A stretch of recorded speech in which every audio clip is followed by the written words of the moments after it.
વાલા મિત્રો, આપ સૌનું સ્વાગત છે। આજે ભગવાન શ્રી કૃષ્ણ અર્જુન સંવાદ નામે શ્રીમદ ભગવદ્ ગીતા ગ્રંથનો એક શ્લોકનું ગાન અને તેના અર્થનું સાથે મળી વિસ્તારથી રસપાન કરીએ। બોલીએ કૃષ્ણ કનૈયા લાલ કી જય, ગીતા ગ્રંથની જય, સનાતન ધર્મની જય।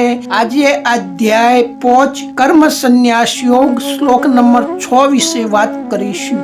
સંન્યાસસ્તુ महाबाहो दुःखमाप्नो मयोगत योग युक्तो मुनि ब्रह्म न चिरेणाधिगच्छति।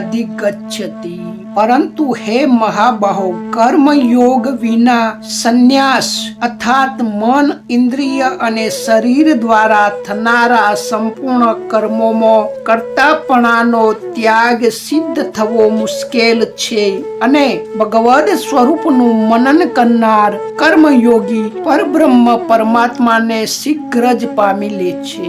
मित्रों, आ श्लोक में पूर्ण पुरुषोत्तम परमेश्वर श्री कृष्ण अर्जुन ने આગળના 5મા શ્લોકમાં કહ્યું કે કર્મ માર્ગ અને જ્ઞાન માર્ગ બંને માર્ગો પરમાત્મા સુધી જાય છે જ બંનેનું આચરણનું ફળ એક જ છે, પરમ ધામ, પરમ શાંતિ, મુક્તિ, મોક્ષ। પરંતુ જ્ઞાન માર્ગ કઠિન છે, જ્યારે કર્મ યોગ આચરવો સાધનમાં સુલભ છે। કારણ મિત્રો, ગીતા પણ કહે છે કે કોઈ પણ પ્રાણી એક ક્ષણ પણ કર્મ વિના રહી શકતો નથી। તેવા પ્રકૃતિના ગુણધર્મોના કારણે તે શક્ય જ નથી, તથા સાથે સાથે જીવન નિર્વાહ માટે પણ કર્મ જરૂરી છે।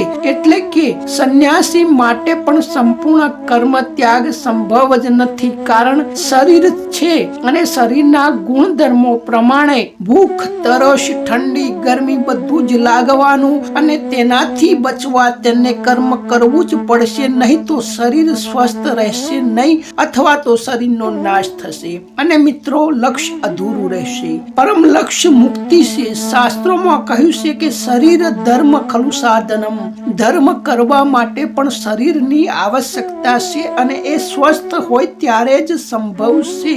તો શરીરના ગુણધર્મો નિભાવવા કર્મ કરવું જ પડે, તથા શરીરની સાથે સાથે સૂક્ષ્મ શરીર જોડાયેલું છે। સૂક્ષ્મ શરીરમાં મન અને ઇન્દ્રિયો પણ છે, તેથી દેહાત્મ ભાવ સાથે જોડાયેલો રહેવાનો જ। આમ જ્યાં સુધી દેહાત્મ ભાવ છે ત્યાં સુધી સંપૂર્ણ કર્મ ત્યાગ અથવા કર્મ સંન્યાસ સિદ્ધ થવો મુશ્કેલ છે। ત્યારે કર્મયોગી માટે તો તેને કર્મ કરવાનો સ્વભાવ જ છે, આદત જ છે, પરંપરાગત એ કર્મ કરતો જ આવ્યો છે। સાથે સાથે પ્રકૃતિના ગુણો પણ તેને સહયોગ આપે છે। એટલે ફક્ત પોતાની સાચી દિશામાં જ પ્રયત્ન કરવાનો છે। સાચી દિશામાં એક ધારો પ્રયાસ કરવાથી એ નિસંદેહ શીઘ્ર લક્ષ્ય સુધી પહોંચી જ જાય છે।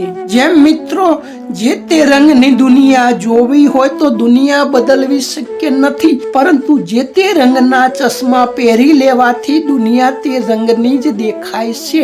આમ મિત્રો, આપણે પણ આપણને પસંદગીનું લક્ષ્ય જે છે તે સુધી પહોંચવા માટે ફક્ત આપણે નજર બદલી લેવાની છે। કોઈ પણ કાર્ય કરતા અથવા સંસાર વ્યવહાર કરતા અથવા ધંધો રોજગાર કરતા પણ ચિત્ત પરમાત્મામાં લાગ્યું રહે, આ જ સાચી દ્રષ્ટિ છે અને એ જ સાચું છે જે લક્ષ્ય સુધી વહેલું મોડું પહોંચાડે છે। તે સાથે દરેકમાં પરમાત્માનો વાસ છે। તે રીતે બધામાં ભગવાનને જોતા બધાની સાથે ભગવાનની સાથે આપણે વ્યવહાર કરી રહ્યા હોય તે રીતે કરતા લક્ષ્ય જલ્દી સફળ થાય છે અને પ્રકૃતિ સહયોગ પણ આપે છે। આ રીતે કર્મ કરતા જે કર્મ કરો તે તમારું ભજન બની જાય છે। જેમ સબરી માતા આશ્રમની બુહારી કરે કે આશ્રમની રસોઈનું કામ કરે કે આશ્રમનું કોઈ પણ કાર્ય કરે તો તે તેના માટે ભજન છે।